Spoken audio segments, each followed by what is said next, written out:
il y avait quelque chose qui bouillonnait en moi. Je vais essayer ce matin de vous partager ce qui bouillonne en moi. La Pentecôte est une fête tellement, tellement importante pour l'Église. Quand je pense que dans une semaine, dans toutes les nations de la terre, sur toute la surface de la terre, des chrétiens de tout genre, de tout âge, de toute langue, de toute culture vont célébrer quelque chose. Ils vont célébrer la Pentecôte, ils vont célébrer l'effusion de l'Esprit. Il y a de cela plusieurs années, des milliers d'années en fait. Quand le Saint-Esprit est descendu comme une colombe sur les disciples qui étaient là, ont brasé les nations, ont brasé les hommes. La Pentecôte est une fête qui est tellement proche de notre cœur pour nous autres évangéliques, tellement proche de nos cœurs, le don du Saint-Esprit, la manifestation de l'Esprit. Mais voyez-vous, aujourd'hui, on n'est pas à la Pentecôte. Aujourd'hui, on est quelques jours avant la Pentecôte. Et ce qui brûle sur mon cœur, c'est de vous parler de ce qui vient, ce qui précède, ce qui vient avant la Pentecôte. Ce qui vient, il faut que quelque chose se passe. Il faut que les cœurs soient préparés avant d'être capables de recevoir l'Esprit. Il a fallu que Israël soit préparé avant que vienne le Messie. Il a fallu que quelqu'un vienne annoncer le chemin, ouvrir la porte avant que le Messie puisse se révéler au peuple d'Israël. Il a fallu Jean-Baptiste avant Jésus. Il a fallu le baptême de l'eau, le baptême de la repentance avant le baptême du feu. So, avant de nous rendre à la Pentecôte, avant de nous rendre à l'effusion de l'Esprit, à la puissance de l'Esprit, au déploiement de la grandeur de Dieu au milieu des hommes, avant de nous rendre là, ce matin, je vais vous parler du baptême de la repentance. Ce matin, je vais vous parler du baptême de l'eau. Ce matin, je vais vous parler de Jean-Baptiste. De Jean-Baptiste. Jean-Baptiste était un précurseur. C'était un éclaireur. C'était celui qui vient avant. Il avait été prophétisé sur lui bien avant qu'il soit né, bien avant qu'il vienne dans des textes anciens, dans les textes de l'époque, dans les textes des prophéties d'Ésaïe, des prophéties des hommes avant sa génération. Il avait été prononcé, prophétisé sur lui. Le Seigneur avait prévu Jean-Baptiste.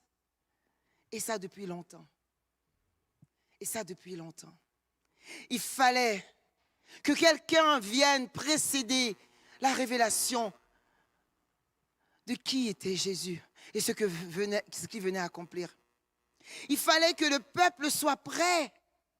Il fallait qu'il y ait un travail préalable afin que le peuple soit capable d'embraser le Christ. Aujourd'hui, nous ne sommes pas dans des temps différents. On n'est pas dans une époque différente. Aujourd'hui, nous vivons dans une génération perverse, encore plus perverse que celle dans laquelle vivait Jean-Baptiste. Aujourd'hui encore, l'Église doit préparer le monde. L'Église doit préparer les nations au second retour du Seigneur, à son règne.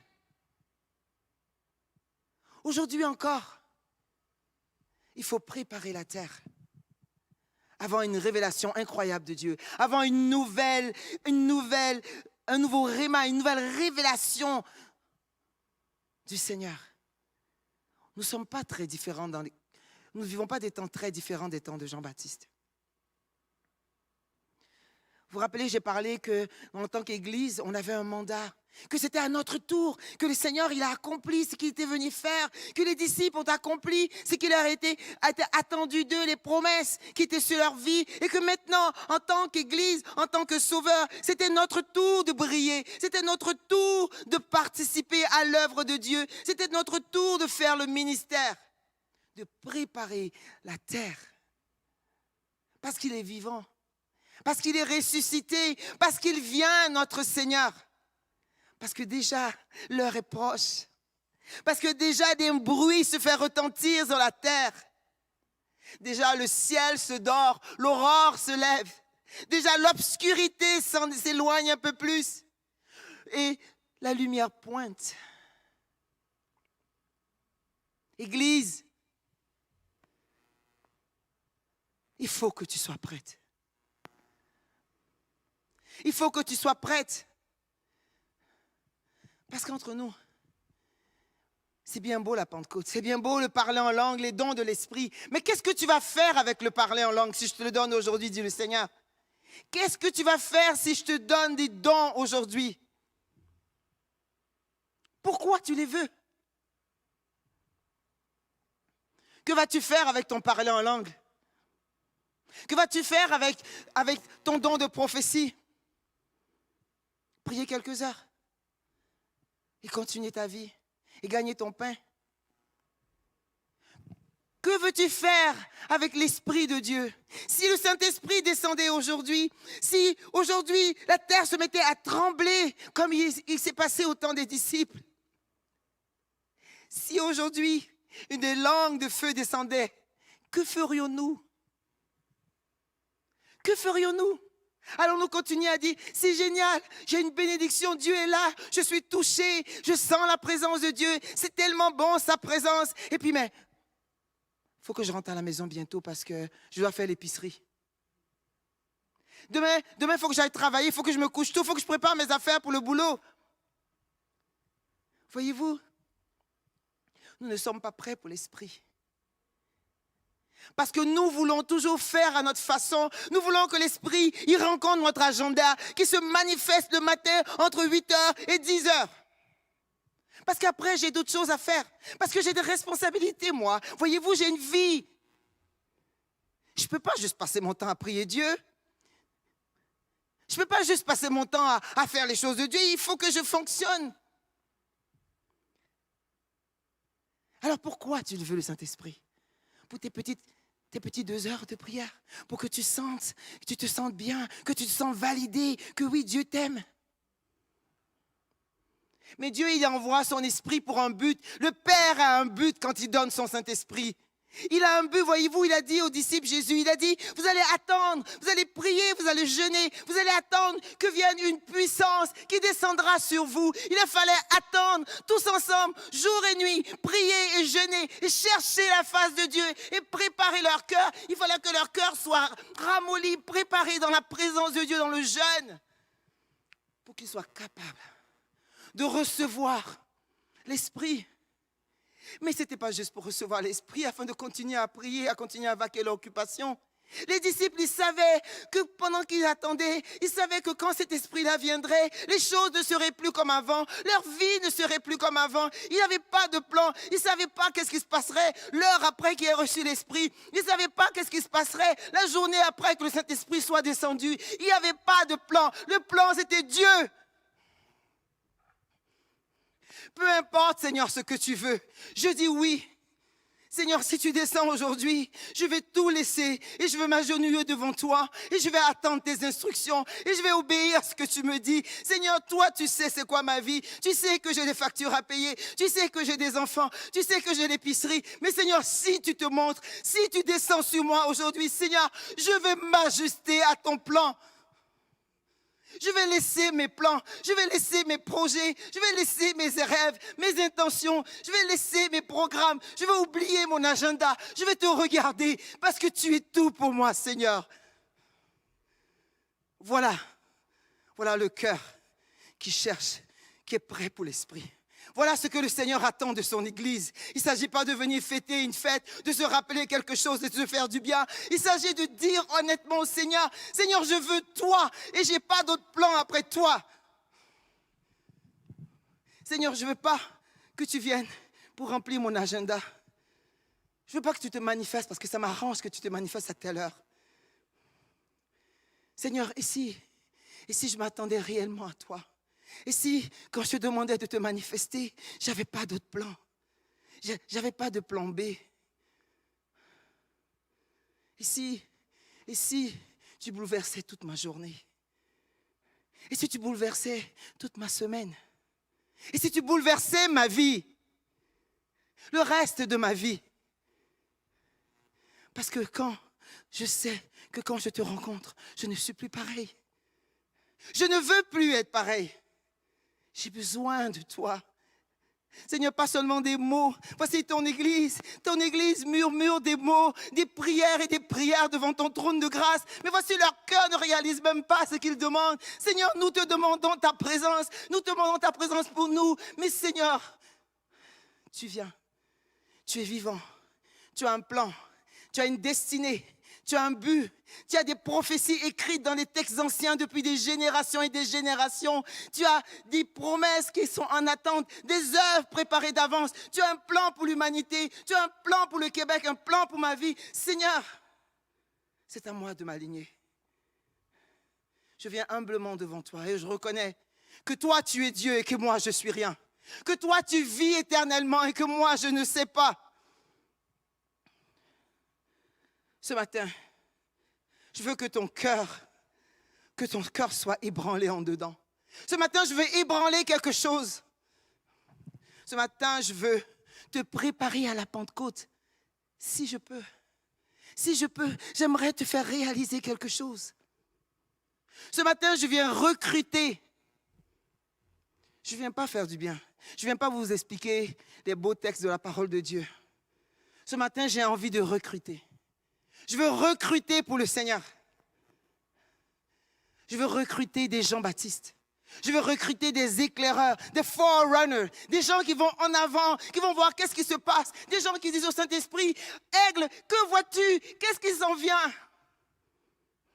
Parce qu'ils sont positionnés pour travailler pour ce qui s'en vient, pour ce que le Seigneur a prévu. Voyez-vous, Jean-Baptiste, Jésus dit de Jean-Baptiste que c'était un grand homme, qu'il n'y avait pas, à l'époque de sa génération, d'homme plus grand que lui. Mais Jean-Baptiste n'avait fait aucun miracle. Qui était donc Jean-Baptiste? Pourquoi était-il important que Jean-Baptiste vienne? Pourquoi était-il important pour Jésus? Vous savez, il a tellement marqué l'histoire de l'Église que Jésus, quand il va établir les bases de son Église, les sacrements, il va prendre un sacrement qui vient directement de Jean-Baptiste. Il va dire, celui qui croira et sera baptisé sera sauvé. Mais le baptême, il vient de Jean. C'était Jean qui disait aux gens de se baptiser, de rentrer dans l'eau afin d'être purifiés. C'était Jean qui disait de préparer les cœurs afin de recevoir le Seigneur. Et Jésus va prendre cette chose que Jean faisait, cette chose pour lesquelles les gens parcouraient des contrées pour venir se faire baptiser par Jean, pour venir entendre ce message qu'il avait à apporter. Jésus va prendre ce baptême d'eau, il va l'établir comme un sacrement dans son Église. Mais pourquoi Jean baptisait les gens? Quel était donc le message de Jean? Qu'est-ce qu'il disait qui faisait que les gens allaient le voir? Qu'est-ce qu'il disait? Vous savez, Jean-Baptiste disait des choses très simples. Et on va le lire ensemble. Dans Luc 3, à partir du verset 3 jusqu'à 19. Luc 3, du verset 3 à 19. Cette année-là, Dieu adressa la parole à Jean, fils de Zacharie, dans le désert. Jean se mit à parcourir toutes les régions du Jourdain. Il appelait les gens à se faire baptiser en signe d'un profond changement, afin de recevoir le pardon des péchés. Ainsi s'accomplit la prophétie du prophète Ésaïe, qui dit, on entend la voix de quelqu'un qui crie dans le désert. Préparez le chemin pour le Seigneur. Faites-lui un sentier droit. Que toute vallée soit comblée. Que toute montagne et toute colline soient abaissées. Les voies tortueuses deviennent droites et les chemins rocailleux seront nivelés. Et tous les hommes verront le salut de Dieu. Jean disait à ceux qui venaient le voir dans la foule, il disait, race de vipères, qui vous a enseigné à fuir la colère de Dieu qui va se manifester? Produisez plutôt les fruits dignes de repentance. Ne vous contentez pas de répéter en vous-même, nous sommes les descendants d'Abraham, car regardez ces pierres, je vous déclare que Dieu peut en faire des enfants d'Abraham. La hache est déjà sur le point d'attaquer les arbres à la racine. Tout arbre qui ne produira pas de bons fruits sera coupé et jeté au feu. Ça vous dit de quoi ça? Tout arbre qui ne produira pas de bons fruits. C'est le même message aujourd'hui pour l'Église. Tout arbre qui ne produira pas de bons fruits. Il dit la hache est déjà à la base. Elle est déjà prête à couper. Alors les foules lui demandèrent, que devons-nous faire? Jean-Baptiste leur répondit, si quelqu'un a 2 chemises, qu'il en donne à celui qui n'en a pas. Si quelqu'un a de quoi manger, qu'il partage avec celui qui n'a rien. Il y avait des collecteurs d'impôts qui venaient se faire baptiser. Ils demandèrent à Jean, Maître, que devons-nous faire? N'exigez rien de plus que ce qui a été fixé, leur répondit-il. Des soldats le questionnèrent aussi et dit, et nous, que devons-nous faire? N'extorquez pas d'argent à personne, ne dénoncez jamais personne à tort, mais contentez-vous de votre solde. Le peuple était plein d'espoir et chacun se demandait si Jean était le Messie. Mais Jean répondit à tous, non, moi, je vous baptise de l'eau, mais quelqu'un qui vient, qui est plus puissant que moi, et je ne suis même pas digne de dénouer les lanières de ses sandales. Lui, il vous baptisera dans le Saint-Esprit et le feu. Il tient en sa main une pelle à vanner pour nettoyer son aire de battage, et il amasse le blé dans son grenier. Quant à la balle, il la brûlera dans le feu qui ne s'éteindra jamais. Jean adressait encore beaucoup d'autres recommandations au peuple et lui annonçait la bonne nouvelle de l'Évangile. Voyez-vous, le message de Jean était simple. Repentez-vous. Préparez vos cœurs.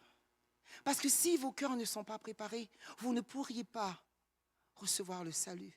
Vous ne verrez pas la bénédiction de Dieu qui s'en vient. C'est le même message aujourd'hui. Église, si ton cœur n'est pas préparé, quand bien même Jésus reviendrait, tu ne le verrais pas.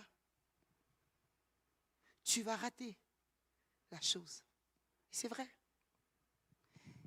Il ne s'agit pas de dire je suis chrétien.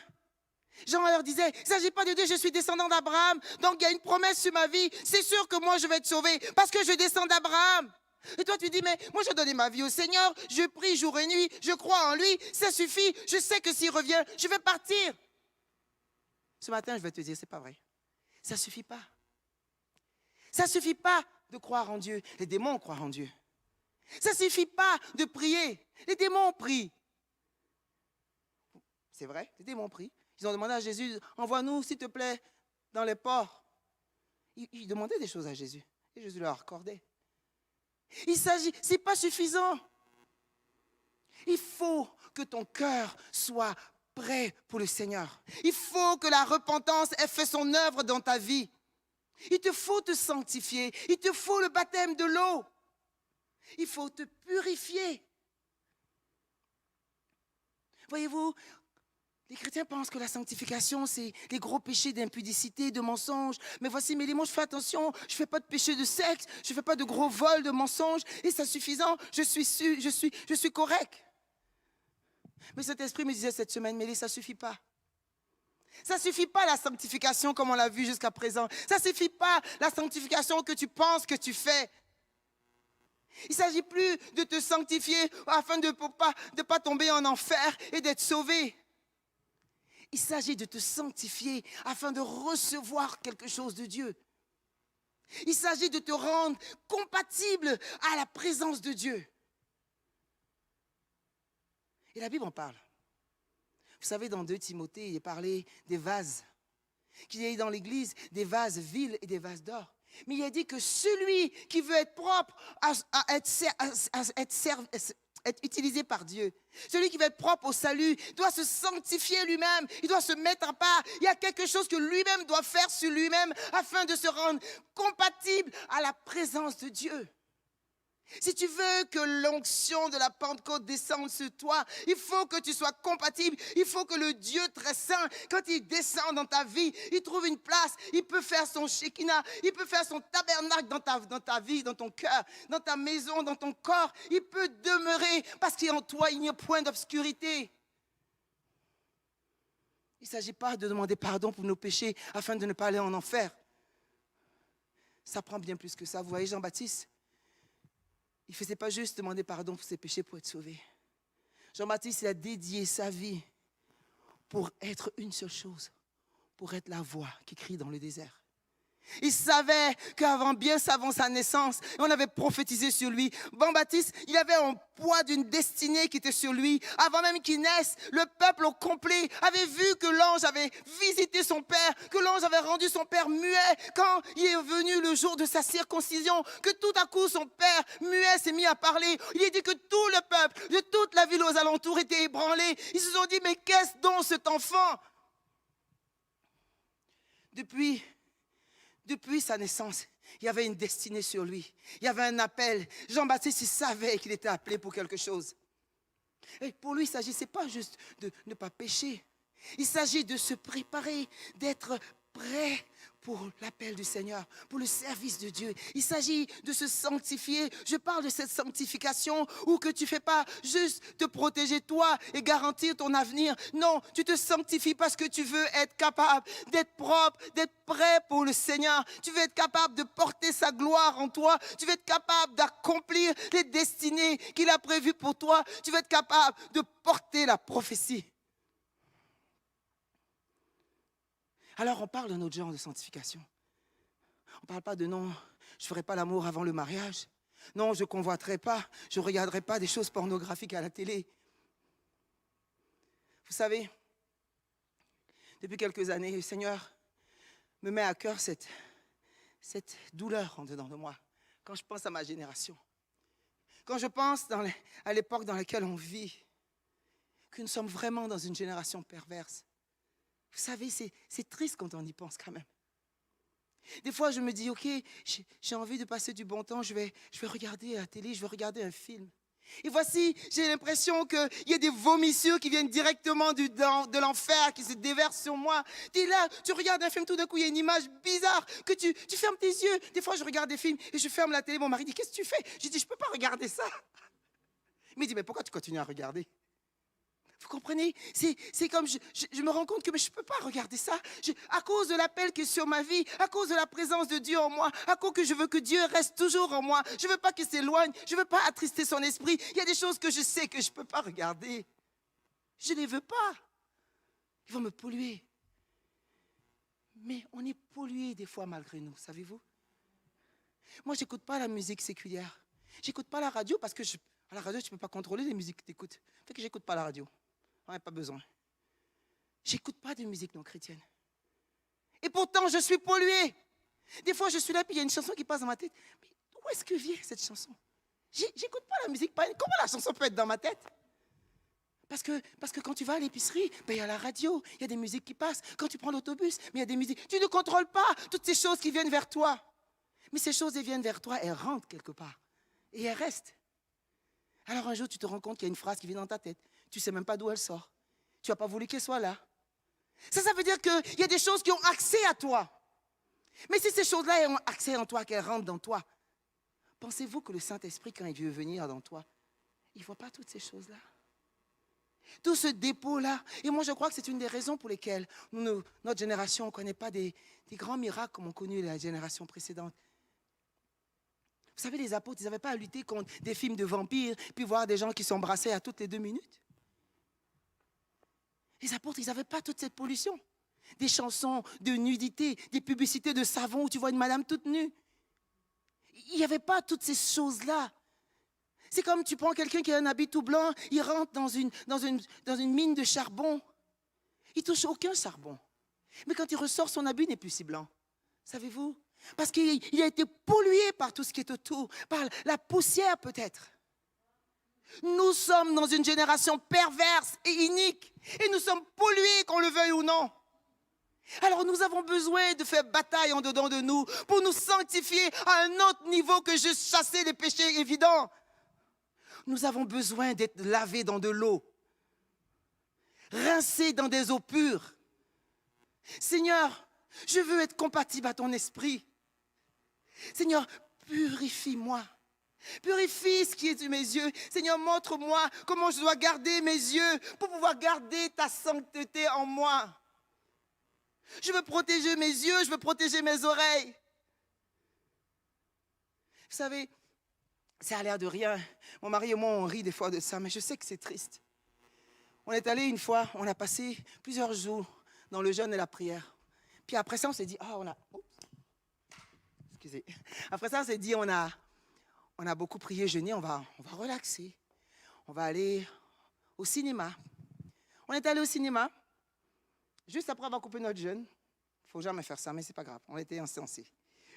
Puis on s'est dit, on va prendre un film pas trop pire. On regardait La planète des singes. Franchement, il n'y a pas de sexe, il n'y a pas de violence. C'est juste La planète des singes. Savez-vous qu'on n'était pas été capable de regarder le film? Quelques minutes après, j'ai dit à mon mari, je ne suis plus capable, il faut que je sorte d'ici. J'avais la nausée, je me sentais tellement pas bien. Je regardais ça, je me dis, c'est dégoûtant. Il y avait quelque chose qui se dégageait de ça. Une affaire que l'homme descend des singes et que l'homme est comme une bête. Non, Jésus n'est pas venu mourir pour un singe ou pour une bête. Dieu avait un plan quand il a créé l'homme. Il a dit que ce qu'il avait fait était bon. Dieu vit que ce qu'il avait fait était bon. Et toutes ces doctrines qui essaient d'amoindrir, de dégrader la création de Dieu, c'est une ignominie. Et avec la présence de Dieu, sinon je dis, Abraham, je ne peux pas regarder ça. Ça va me chercher. J'ai envie de casser quelque chose. Je ne peux pas regarder ça. Mon Dieu, ce n'est pas ce qu'il a créé. Je sais que c'est une fiction, mais pourquoi devrais-je payer pour regarder une chose comme ça? On racontait ça à un de nos amis pasteurs. Et puis il nous disait, il dit, mais moi je t'ai raconté pire.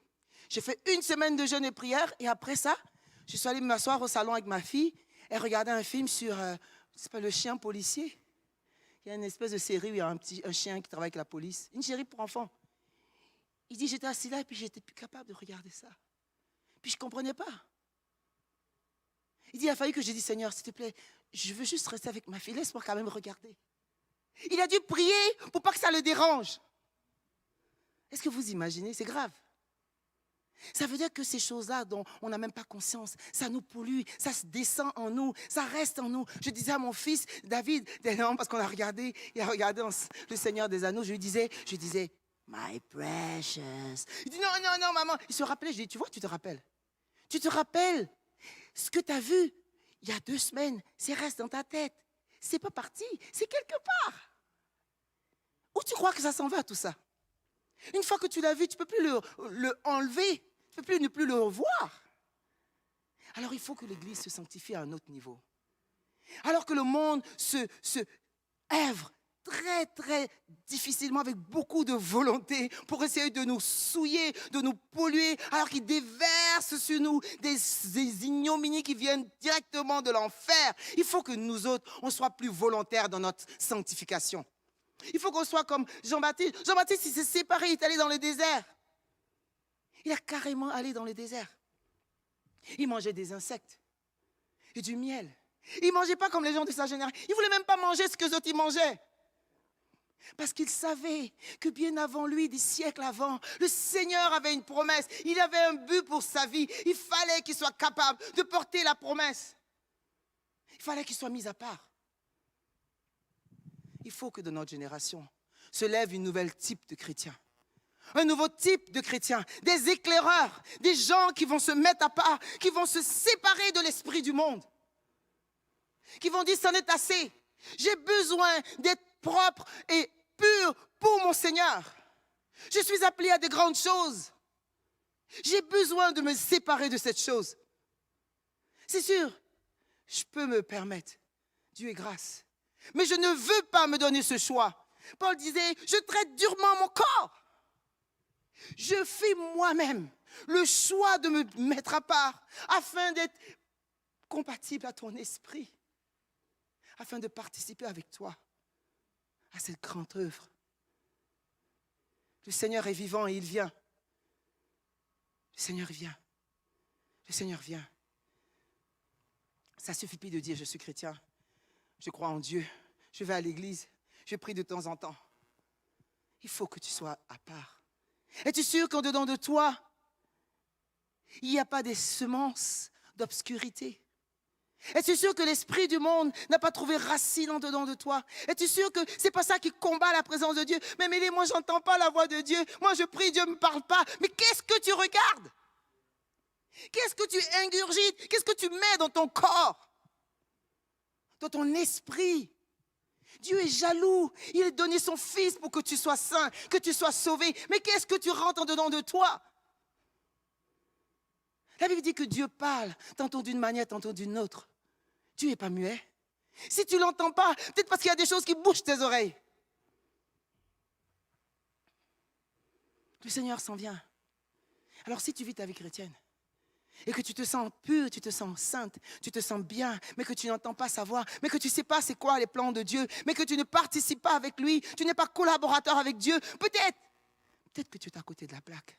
Alors ce matin, je veux que tu te réveilles. Ce matin, je veux que tu fasses de quoi? Que tu commences à te préparer parce que tu dis, la Pentecôte, elle s'en vient bientôt. La fête, la célébration de l'effusion s'en vient. Je veux vivre moi-même une nouvelle Pentecôte.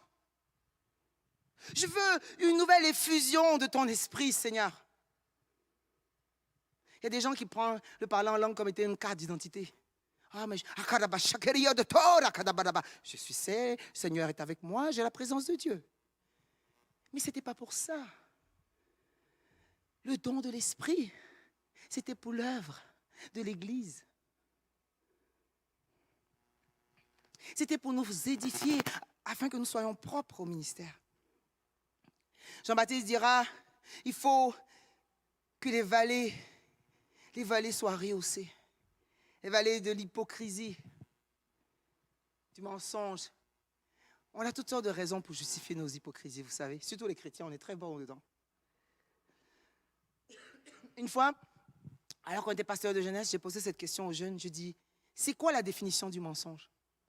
Savez-vous que sur toute ma classe de jeunes, personne ne savait c'était quoi? Je suis sûr que si on demande aujourd'hui aux chrétiens, qu'est-ce que c'est que le mensonge? On aura toutes sortes de définitions.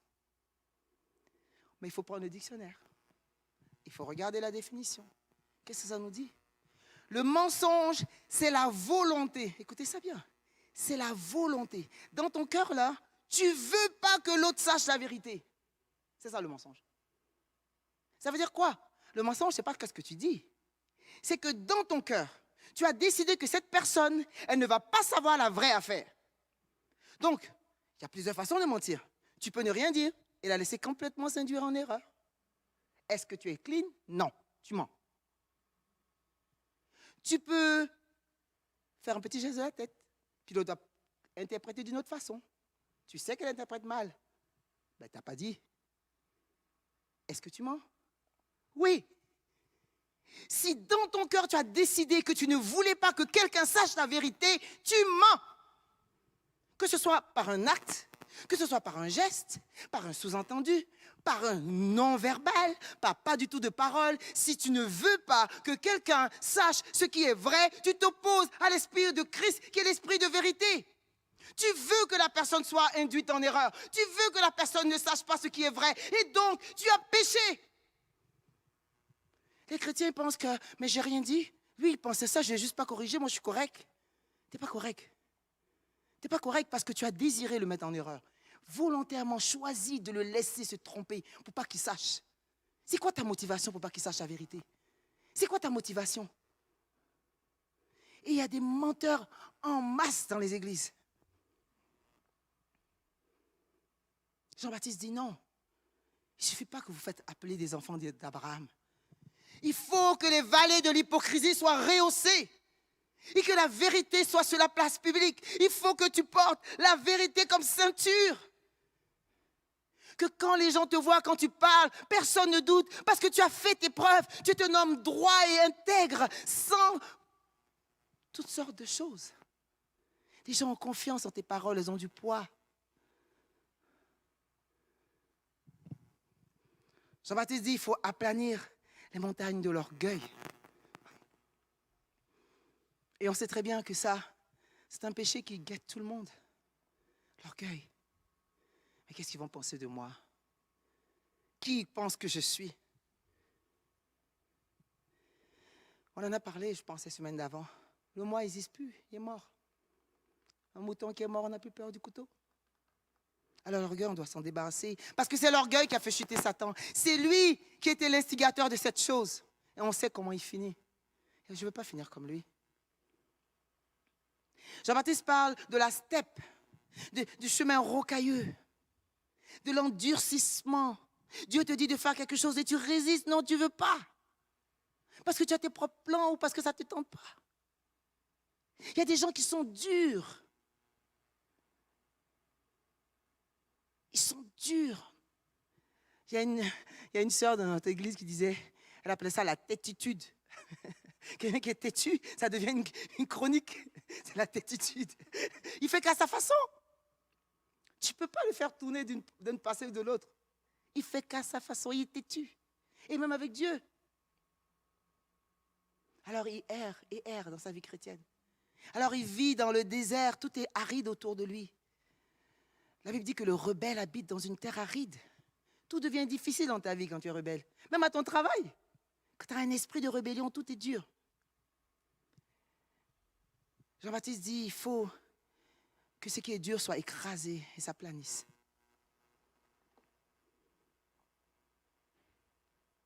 Il faut que nos cœurs soient préparés. Il faut que nos cœurs soient préparés. Jean-Baptiste ne faisait pas juste parler et dire aux gens, repentez-vous. Jean-Baptiste, il vivait ce qu'il disait. Il s'était lui-même mis à part. Et Jean-Baptiste va dire à Hérode, au roi, qu'il n'avait pas le droit de vivre avec la femme de son frère.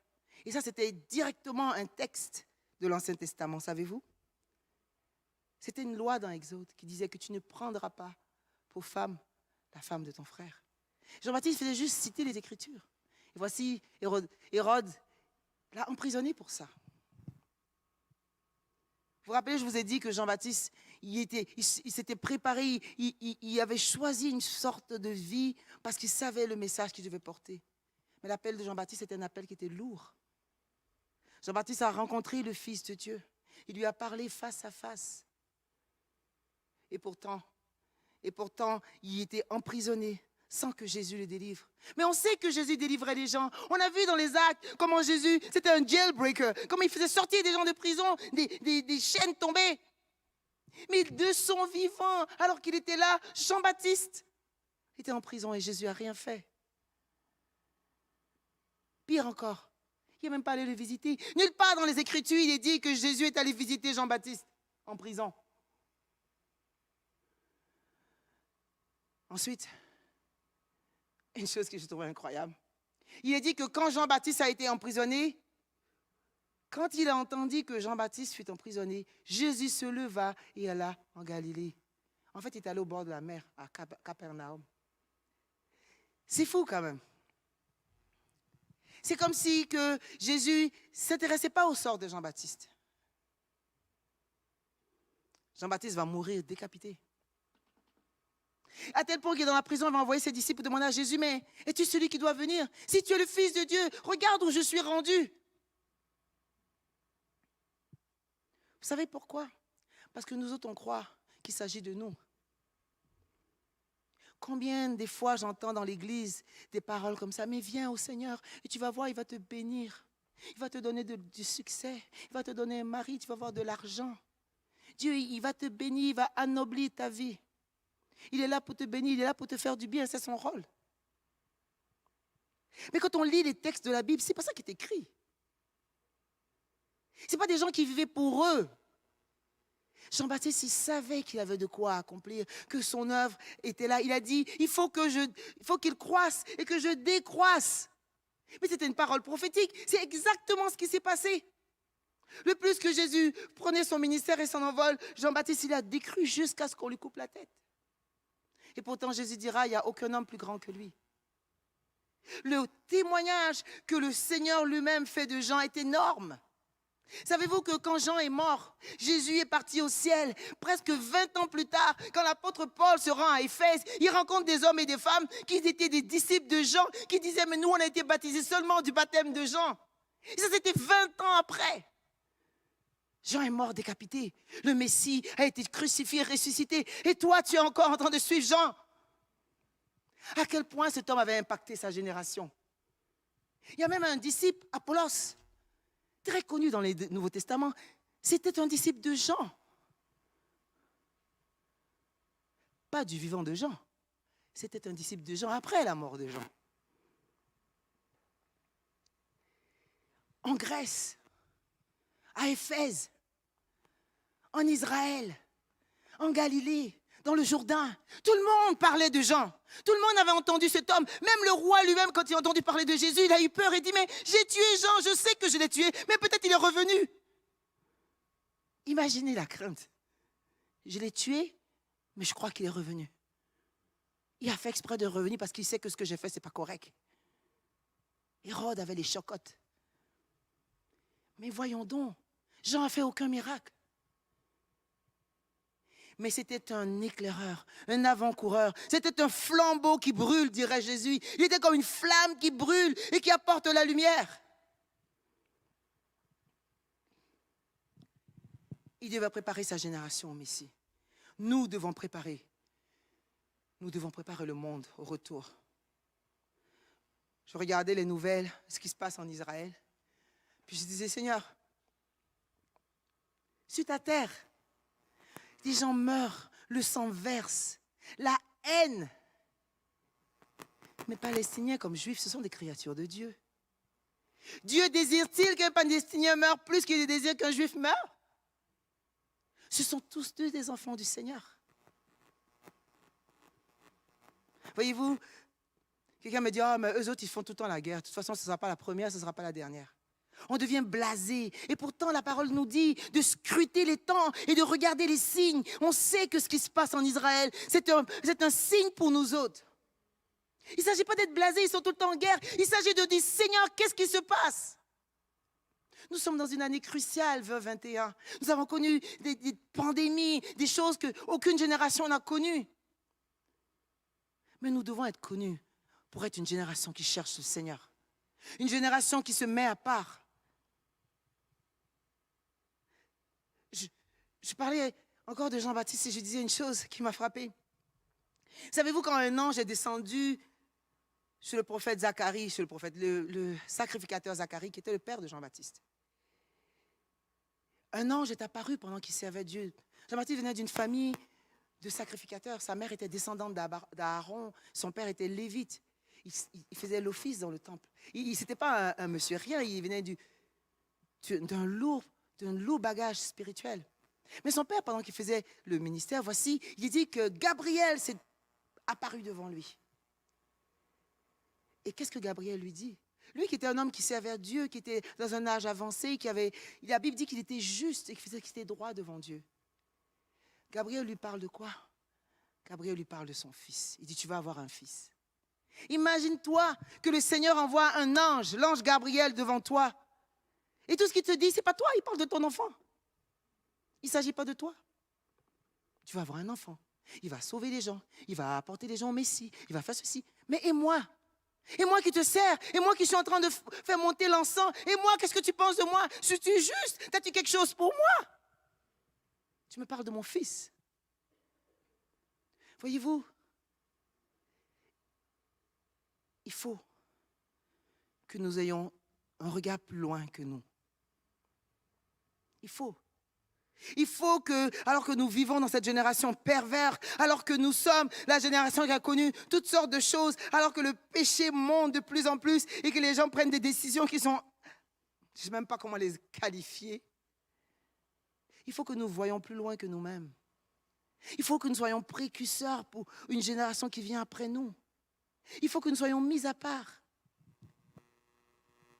Il y a des gens aujourd'hui, je connais des chrétiens aujourd'hui qui font le vœu de Naziréa. Et pourtant, il y a plein de chrétiens qui ne savent même pas c'est quoi. Il y a des chrétiens qui décident, moi, je ne vais pas dater, je ne vais pas avoir de petites copines. Je connais un homme de Dieu qui aujourd'hui est pasteur. Il a dit, moi, je ne boirai pas d'alcool et je ne prendrai aucune femme jusqu'à temps que Dieu me montre la mienne. La première fille qu'il a rencontrée, le premier bisou qu'il a eu, c'était sa femme. Aujourd'hui, ils ont 3 enfants, ils sont dans les ministères tous les deux. Il dit, mais j'ai jamais touché aucune autre fille. J'ai jamais caressé aucune autre peau. J'ai jamais embrassé aucune autre fille. Il dit, je ne veux pas vivre comme le monde. Il y a des chrétiens qui datent, ils passent copine après copine, ils essaient celui-là, ils essaient l'autre. Il faut qu'on fasse plus que ça. Il faut qu'on fasse plus que ça. Il y a une génération qui se lève aujourd'hui, qui recherche quelque chose de plus. qu'une bonne petite vie pour être sauvé. Il y a ce que j'appelle des éclaireurs, des gens baptisés, des avant-gardistes, des gens qui disent non. Ça s'arrête ici, l'influence du monde. Je veux être pour le Seigneur. Comme disait Élie, moi et ma maison, nous servirons le Seigneur. Moi, je choisis d'être pour le Seigneur. Tes danses bizarres où tu te moules et que tu montes les fesses, je ne suis pas pour ça. Ma peau, mon corps, il est pour le Seigneur. Mon corps est le temple du Saint-Esprit. Je ne le souillerai point. Je ne veux pas vivre comme vous. Parce que je ne suis pas comme vous. Je suis enfant de Dieu. Sur ma vie, il y a un appel. Il y a une onction qui est sur moi. Il y a une onction. Et peut-être que je ne serai pas quelqu'un connu à travers le monde entier. Peut-être que plein de gens ne connaîtront même pas mon nom. Mais ce n'est pas parce que je cherche une renommée, non. Non, je cherche quelque chose. Et cette chose-là, elle n'est pas sur cette terre. Elle n'est pas dans le regard des hommes, elle n'est pas sur Internet. Ce que je cherche, c'est l'approbation de mon Dieu. Celui avec qui je vais vivre pour l'éternité. C'est lui que je cherche. Et quand j'étais jeune chrétienne, je pensais, oh, tu auras un grand ministère. Oh, ça veut dire que je vais être connue. Ça veut dire que les gens vont me connaître partout. Il faut que j'ai contact avec des hommes de Dieu qui sont connus parce qu'ils vont me donner des tuyaux. Ah, mais le Seigneur t'appelle à tourner, à évangéliser. Ah oui, moi, je vais être un grand évangéliste. J'avais toutes sortes d'attentes. Mais savez-vous, il ne s'agit pas de mes attentes. Il ne s'agit pas de mes attentes. Peut-être que Jean-Baptiste aussi avait des attentes. Il allait voir le Messie, il dit, mais est-ce que je dois attendre un autre? J'ai consacré toute ma vie. J'ai dit même à mes disciples de te suivre, d'aller vers toi, que c'était toi l'élu. Est-ce que je me suis trompée? Parce que ce n'est pas comme ça que je voyais ma vie. Finir dans une prison, dans les hauteurs. Ce n'est pas ainsi. Toutes les prophéties qui ont été dites sur ma vie, je ne pensais pas que c'était comme ça qu'elles se manifesteraient. Parce qu'en tant qu'être humain, on a des attentes. Mais il ne s'agit pas de nous. Il s'agit d'accomplir ce pour lequel le Seigneur nous destine. La Bible dit que ce qu'on attend du serviteur, c'est qu'il soit trouvé fidèle. Peut-être que je ne serai pas Billy Graham, mais ce que le Seigneur a prédestiné pour moi, je vais l'accomplir. C'est ça qui compte, voyez-vous. C'est ça qui compte. Alors il faut que l'Église se secoue les vêtements. Il faut qu'on se purifie encore un peu plus. Il faut qu'on lève le regard et qu'on regarde ce qui s'en vient au-delà de nous. Parce que le Seigneur, il s'en vient. Parce que le Seigneur, il s'en vient. Si on veut être compatible avec l'Esprit de Dieu, pour faire des œuvres qu'il nous a appelés à faire, pour entendre sa voix, parler de son message, il faut qu'on soit mis à part. Il faut qu'on soit lavé dans les eaux du baptême. Il faut qu'on soit purifié.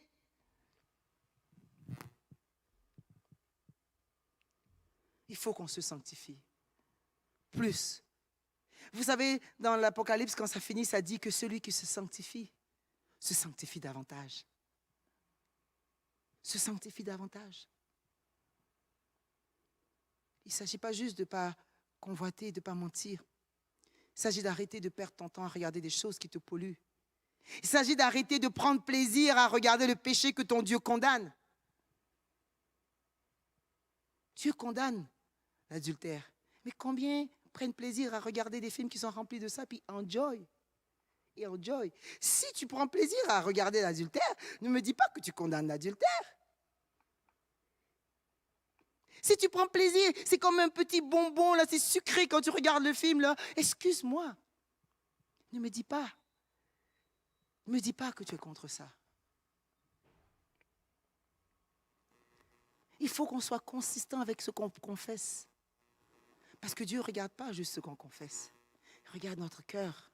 Et il vient chercher une église irréprochable, belle et pure, mise à part pour lui. Les temps sont durs. Les temps sont durs. Notre génération est perverse. Que ceux qui se sanctifient davantage. Parce que même au milieu de l'église, plusieurs n'entreront pas. Parce qu'ils n'auront pas compris. Ils n'auront pas compris qu'il ne suffit pas simplement de prier Dieu, de le louer. Il suffit de vivre pour Dieu. Il suffit de vivre pour Dieu. Pourquoi veux-tu le Saint-Esprit? Qu'est-ce que tu attends la semaine prochaine à la fête de la Pentecôte? Pourquoi tu le veux, le Saint-Esprit? Qu'est-ce que tu vas faire avec? Qu'est-ce que tu vas faire avec le Saint-Esprit?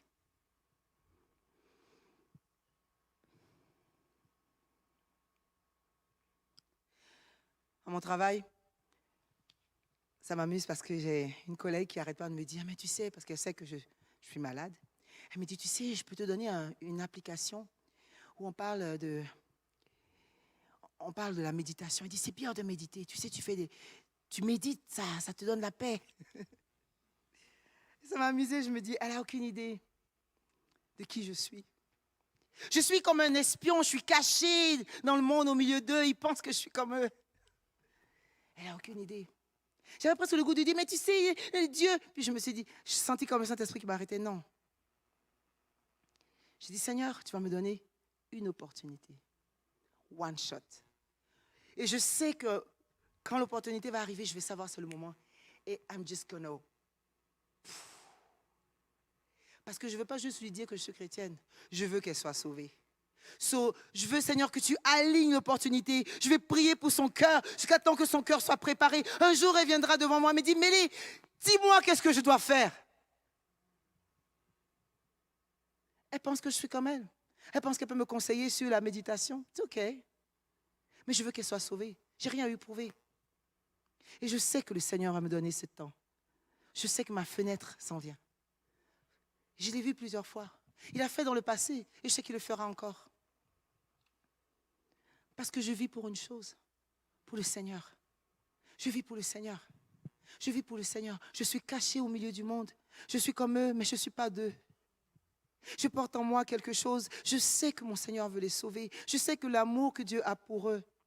C'est pour ça que j'ai besoin du Saint-Esprit. J'ai besoin qu'il me parle. J'ai besoin qu'il me donne une parole sur sa vie. Qu'il me dise quelque chose. Vous savez, cette même collègue, elle vient me voir tout le temps, elle me dit, je ne sais pas, mais il y a quelque chose en toi que j'aime tellement. Elle dit, quand tu es là, il y a comme c'est vivant, elle me dit. Elle dit, mais je veux faire comme toi. Dis-moi, c'est quoi ton téléphone que tu as acheté? Je veux acheter le même téléphone. Elle s'est acheté le même téléphone que moi. Elle me dit, j'ai vu que tu as changé de lunettes. C'est quoi ta lunette? Je pense que je dois aller chez mon médecin, je vais m'acheter la même lunette. Puis moi, je souris. Tu me dis qu'il faut que j'aille méditer au yoga, mais tu cherches qu'est-ce qu'il y a chez moi qui fait quelque chose pour toi. Mais moi, je sais c'est quoi. J'attends que tu me poses clair. Un jour, elle va me dire, dis-moi c'est quoi. I'm waiting for it. Je prie à toutes les soirs. Je l'ai dans mon collimateur. Parce que je sais que ce n'est pas par hasard qu'elle est sur mon chemin. Parce que je sais que tous les gens que Dieu emmène autour de moi, ce n'est pas par hasard. Je suis la lumière. Et ils ont besoin de rencontrer le Seigneur. De savoir qu'il existe un Dieu, qu'il existe une autre façon de vivre, qu'il existe un sauveur, qu'il existe un salut, qu'il existe une éternité.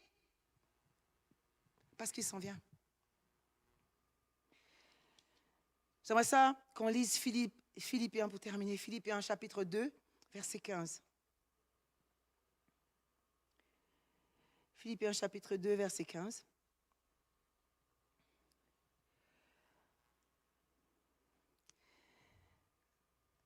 L'apôtre dit, faites tout sans vous plaindre et sans discuter, pour être irréprochables et purs, des enfants de Dieu sans tache, au sein d'une humanité corrompue et perverse.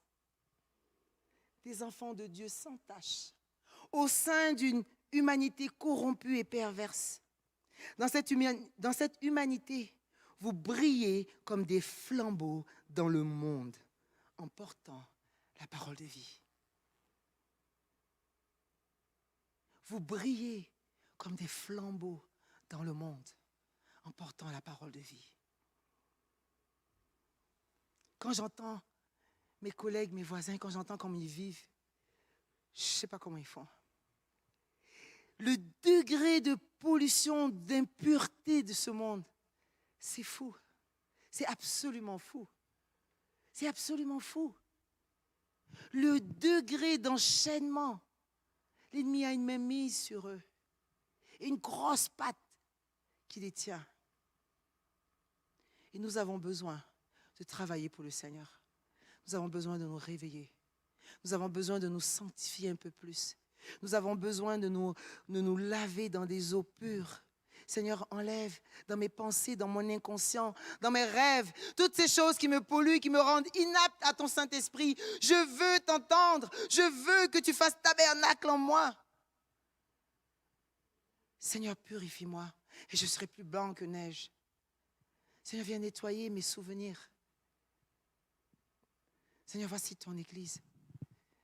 Nous avons besoin que tu nous purifies. Nous avons besoin que tu nous donnes le courage de nous mettre à part, de poser des actes justes par rapport à toi. Seigneur, nous voulons être une génération qui t'est consacrée. Des hommes et des femmes qui te cherchent, toi et toi seul. Non pas des hommes et des femmes qui cherchent la célébrité, la popularité. Seigneur, c'est toi que nous désirons, parce que c'est toi que nous allons rencontrer. Seigneur, nous te cherchons.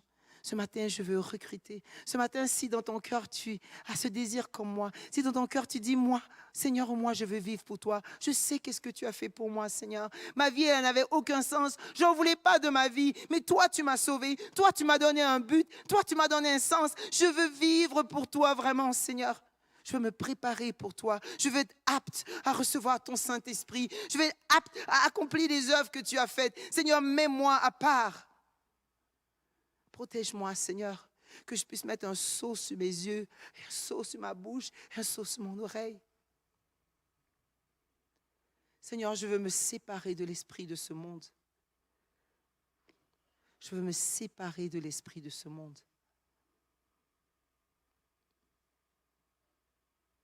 Cet esprit de consommation, de hyper-consommation. Cet esprit individualiste. Nous sommes dans une génération perverse. Seigneur, purifie tes enfants, sanctifie-nous. Fais de nous, Seigneur, des armes effilées. Fais de nous des torches vives. Nous sommes les flèches de ton carquois. Le psaume dit que celui qui a beaucoup de fils est comme cet homme qui a plusieurs flèches dans son carquois. Et des fois, je me vois comme étant cette flèche-là. Je suis dans le carquois de Dieu, caché à l'intérieur de Dieu, dans son ventre. Il sort mêlé, il tire sur le monde sa flèche. Alléluia. Nous sommes des flèches de son carquois. Nous avons un but et une destinée. Oh, voici ta vie, elle est pour Dieu. Donneras-tu ta vie pour lui? Diras-tu la vérité à Dieu? Quand tu dis, Seigneur, visite-moi, tu ne dis pas, Seigneur, visite-moi de telle heure à telle heure, parce que demain, je dois faire ça. Tu dis, Seigneur, peu importe ce qui se passe, prends le contrôle. Il faut qu'on arrête nos religiosités, nos propres plans, et qu'on cherche le Seigneur. Ma prière, c'est ça, qu'on se prépare, que toi et moi, dans cette semaine qui vient, qu'on prépare nos cœurs, qu'on s'examine nous-mêmes, qu'on demande au Seigneur de déverser ses eaux sur nous, de nous purifier, qu'on commence à voir dans nos vies ces choses qui sont inutiles, ces choses vaines qu'on n'a pas besoin. Prépare-toi, dit le Seigneur. Tu auras besoin de porter ma présence si tu veux endurer les temps qui viennent. Si tu veux résister, si tu veux triompher des temps qui viennent, de la saison qui s'en vient, tu auras besoin de mon esprit. Mon esprit est saint. Il doit demeurer dans un corps saint. Sépare-toi du monde, dit le Seigneur. Éloigne-toi d'elle. Regarde à quoi tu passes ton temps, à ce qui prend tes heures. Examine ton cœur. Examine tes plaisirs, tes loisirs. Examine ce qui t'apporte de la joie. Et sois-moi consacré, dit le Seigneur. Peut-être ce message est juste pour un remnant, un petit bout de gens. Peut-être dans cette génération, il n'y aura que quelques personnes qui vont répondre à l'appel de Naziréa, à l'appel de la sanctification. Peut-être ce sera juste 2 personnes qui vont dire, c'est vrai, je ne veux plus vivre comme le monde. Je veux être un flambeau. Je veux être à part. Je veux être un history maker. Je veux changer l'histoire. Jean-Baptiste a changé l'histoire. Jean-Baptiste a mangé des sauterelles, il a mangé du miel, il a été décapité, il a été emprisonné injustement. Mais il a changé le cours de l'histoire. Il a marqué son temps, il a marqué la divinité elle-même. Il a marqué Dieu lui-même. Voilà mon exemple. Seigneur, prends ma vie et purifie-moi. Seigneur, que tout ce qui est obscur dans ma vie soit éclairé. Que tout ce qui est mensonge et hypocrisie soit rehaussé. Remplis les vides. Que tout ce qui est tortueux, tout ce qui est résistant, que tout ce qui est incrédulité ou que je ne crois pas que tu dis que tu es qui tu dis que tu es, que je ne crois pas que tu es suffisant pour moi, que toutes les fois que mon cœur s'éloigne de ta parole. Purifie-moi, Seigneur. Purifie-moi, Seigneur. Je veux me mettre à part pour toi. Je veux être compatible à ton Saint-Esprit. Parce que j'ai ton DNA, parce que je suis ton enfant. Parce qu'avant toi, ma vie n'avait pas de sens. Parce que sans toi, je ne voulais pas vivre. Cette vie, elle est pour toi, Seigneur. Elle est pour toi, Seigneur. Elle est pour toi, Seigneur. Je veux être comme Jean-Baptiste. Je veux peut-être être juste cette voix qui crie. Juste cette voix qui hurle. Préparer un chemin. Le Seigneur est vivant, il s'en vient. Glorifie ton nom au milieu de ton peuple. Élève tes éclaireurs. Sauve la génération qui s'en vient. Nos enfants et nos petits-enfants qui vont vivre dans cette saison, dans ce temps si dur, si ardu. Donne-nous, Seigneur, de les élever justement.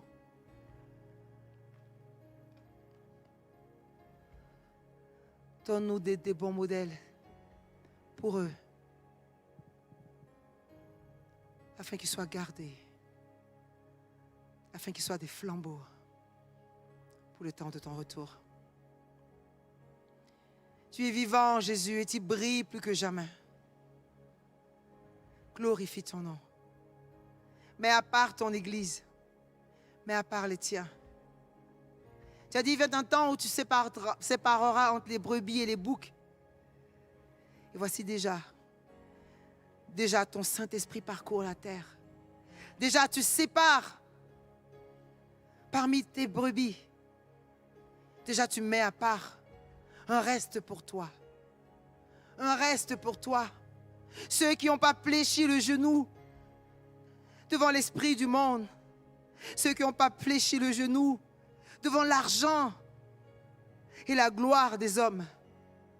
Ceux qui te cherchent dans leur cœur, qui te désirent nuit et jour. Déjà, le temps est proche. Déjà, un tumulte se fait entendre dans les cieux. Tes anges sont agités. Ils versent leur regard, ils plongent leur regard sur la terre des hommes. Et ta lumière déjà brille sur tes élus, sur ceux que tu as mis à part, sur ceux que tu as prédestinés, sur ceux qui ont dit oui à toi, qui ont dit un oui qui remonte jusqu'à dans l'éternité, qui encore et encore te disent oui. Plus de sanctification, plus pour toi, Seigneur. Viens, Seigneur. Viens, Seigneur. Glorifie ton nom. Glorifie ton nom. Alléluia. Alléluia. Alléluia. Alléluia.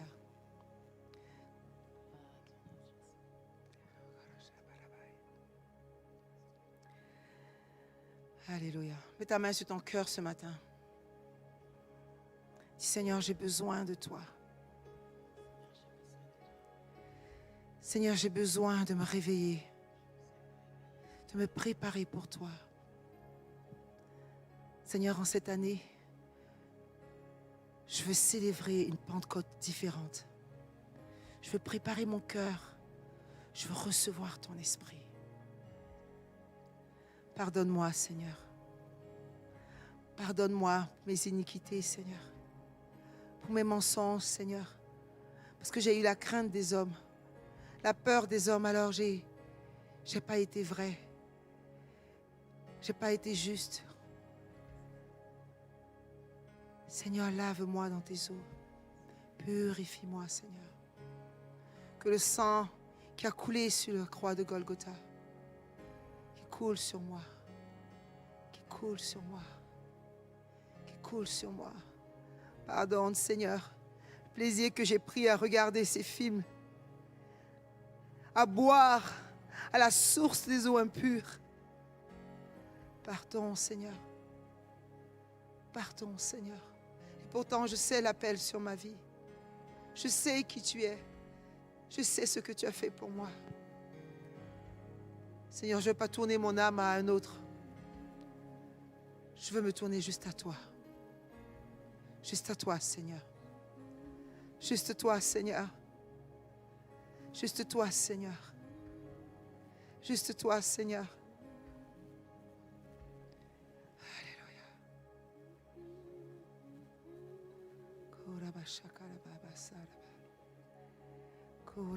Viens, Saint-Esprit. Viens, Saint-Esprit. Souffle maintenant sur ton Église. Souffle un vent de pureté. Souffle un vent de sanctification. Peut-être tu dis, moi, Mélie, je n'ai pas fait de gros péchés, mais je suis stock dans ma vie. Tout ce que je fais, c'est par habitude. Quand je prie, j'ai l'impression que Dieu n'est même pas là, qu'il n'y a rien. Ma vie chrétienne, elle est plate. Je fais juste par habitude. Je n'entends pas la voix de Dieu. À peine si je peux le voir. Ce matin, je veux prier pour toi. Que le Seigneur enlève sur toi les écailles de la religiosité. Le Seigneur est vivant. Il vit. Il vit. Il ressent ce que tu ressens. Jésus a des émotions. Jésus a des émotions. Il te voit vivre et il ressent quelque chose. Dépose ta religiosité. Dépose ta religion, tes habitudes. Viens devant ton Dieu. Viens devant ton Dieu. Dis, Seigneur, je veux tout déposer à tes pieds. Oui, je suis une bonne chrétienne. Oui, je jeûne, je prie. Oui, plusieurs me voient comme quelqu'un de bien. Mais je suis rien devant toi. Je veux déposer mes couronnes. Je veux déposer la gloire que les hommes me voient. Je veux venir. C'est toi que je désire. C'est toi que je désire. Je te désire en dedans de moi. J'ai besoin de toi. Je veux être avec toi. Je veux marcher avec toi. Je veux que mes yeux soient remplis de toi. Parce que voici, quand je lève le regard vers le ciel, il y a une trouée dans le ciel. Il y a une voix qui crie dans le ciel. Aigle, que vois-tu? Il voit la terre et la moisson des hommes qui est prête. Il voit l'Esprit qui se meut au-dessus des nations. Il voit le roi debout sur son trône. Il vient, Église. Il vient, Église.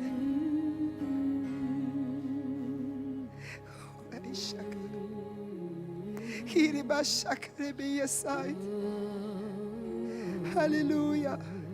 Alléluia. Alléluia. Sauve-nous d'une génération perverse. Sauve-nous, Seigneur.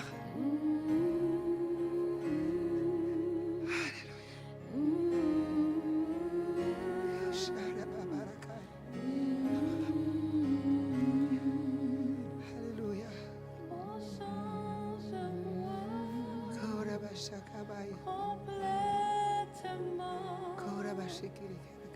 Touche ma bouche avec le feu.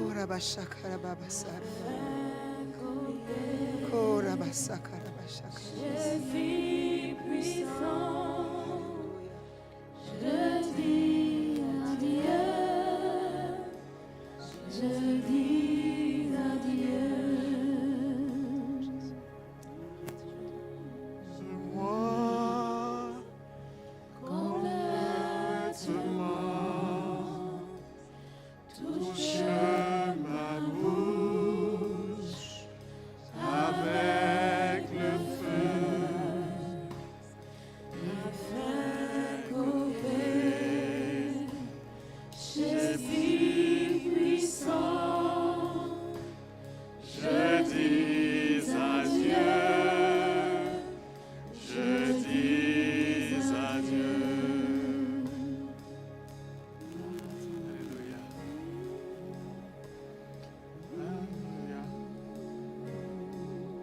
savez,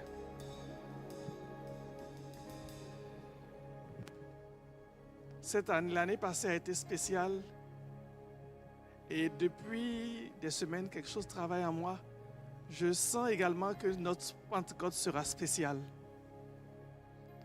En général, nous nous retrouvons tous par centaines dans l'église pour le fête de la Pentecôte. Mais ce ne sera pas ainsi cette année. J'ai l'impression que Dieu va travailler dans nos familles et répandre son esprit dans nos familles en cette Pentecôte. Avant de terminer et laisser la place à notre pasteur, j'aimerais vous inviter à parachever votre offrande, votre adoration par les offrandes.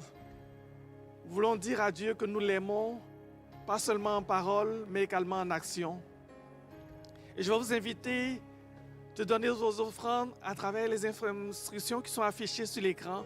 Ceux qui donnent par Internet, ceux qui donnent par différents moyens, par virement bancaire. Les informations sont en ligne.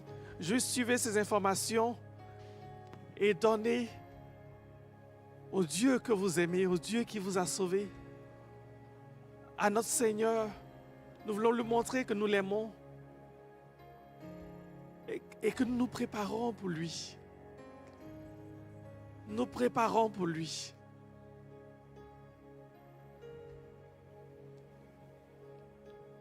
Nous nous préparons pour lui.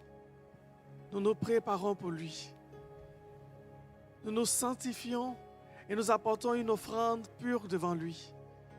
Une offrande digne de lui. Une offrande digne de lui. Nous n'investissons pas dans ce monde, mais nous investissons dans le royaume. Et nous donnons à notre Dieu en disant, Seigneur, tu vois, j'investis pour toi. Mon argent, je ne le mets pas dans les choses de ce monde, mais je le mets pour toi. Je me consacre pour toi. Mes finances, je les consacre pour toi. Je les consacre pour toi. Nous allons reprendre ce chant. Vaincre au péché plus puissant, je dis adieu, je dis adieu.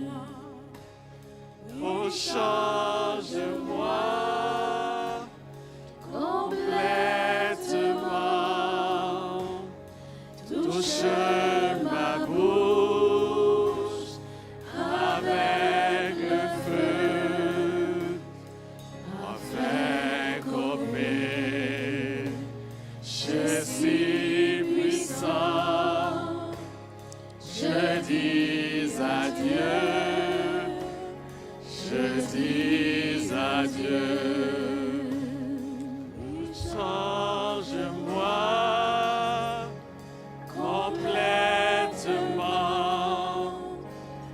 touche ma bouche avec le feu, afin qu'au péché si puissant, je dis adieu, je dis adieu. Seigneur, nous sommes devant toi. Nous nous offrons tout entier à toi, corps, âme et esprit. Nous offrons également nos biens à toi. Seigneur, notre offrande dit que nous donnons totalement à toi. Seigneur, l'offrande que nous apportons, c'est l'offrande de tout notre être. Et Seigneur, l'offrande de nos biens est juste le témoignage de notre offrande, de tout notre être. Accepte cette offrande, Seigneur. Nous disons adieu, adieu, adieu à l'hypocrisie, adieu à l'avarice, adieu à la pauvreté, adieu à tout ce qui nous retient. Seigneur, nous voulons nous donner tout entier à toi. Reçois, Seigneur, reçois l'offrande des enfants qui disent qu'ils t'aiment. Reçois, Seigneur, dans le nom de Jésus-Christ, dans le nom de Jésus-Christ. Soyez bénis dans le nom de Jésus-Christ. Je vais céder la place au deuxième culte en même temps. Et que la gloire de Dieu repose sur vous.